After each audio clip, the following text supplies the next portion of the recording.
Rodney Marks was born on the 13th of March 1968 in Geelong, Australia. He attended the University of Melbourne before obtaining a PhD in physics from the University of New South Wales.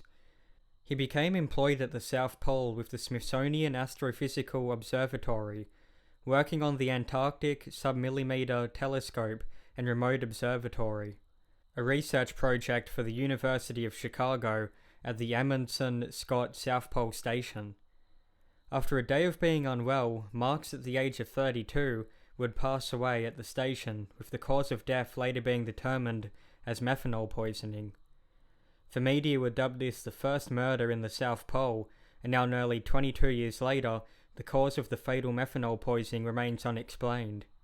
On May 11, 2000, Marks was walking from the observatory back to the station when he suddenly became ill. He began struggling to breathe, and his vision deteriorated as the day went on. Feeling exhausted, he decided to go to bed early, in the hope that he would be able to sleep off whatever was affecting him, but at 5:30 a.m. he woke up vomiting blood. He visited the station doctor, Dr. Robert Thompson, multiple times throughout the day, and each time it seemed his symptoms had worsened. He had pains in his joints and muscles, making it difficult for him to move and would require sunglasses to see. On the last visit, Rodney Marks was in a panic, so Dr. Thompson injected him with an antipsychotic drug to calm him down, but around 45 minutes later, Marks went into a cardiac arrest and died shortly after.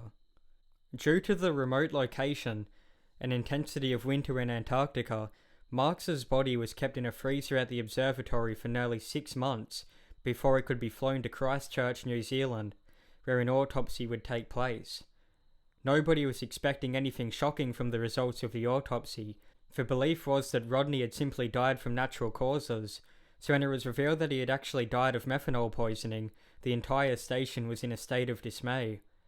Marks also had needle marks on his arms, but had no signs of illegal drugs in his system. It has been reported that the company that owned the station, Raytheon, and the National Science Foundation had been uncooperative during the investigation. The NSF were the ones who claimed the cause of death was natural causes, and withheld their own reports if any existed related to the case. Raytheon failed to provide a list of personnel that was at the station at the time, and when they finally sent a questionnaire to the 49 people believed to be on the station, they also included the note stating that participation wasn't mandatory, so only 13 were returned. At the 2006 coroner's court hearings, Detective Senior Sergeant Grant Wormold revealed that he believed that Rodney Marks had ingested the methanol unknowingly. There was a large supply of drinkable alcohol at the station, and he would have been able to smell the methanol if it had been part of a prank or trick. By the way he behaved, the fact that he was newly engaged and had no financial worries, there was no reason to believe that he had committed suicide. The volume of methanol consumed by Rodney was also concerning.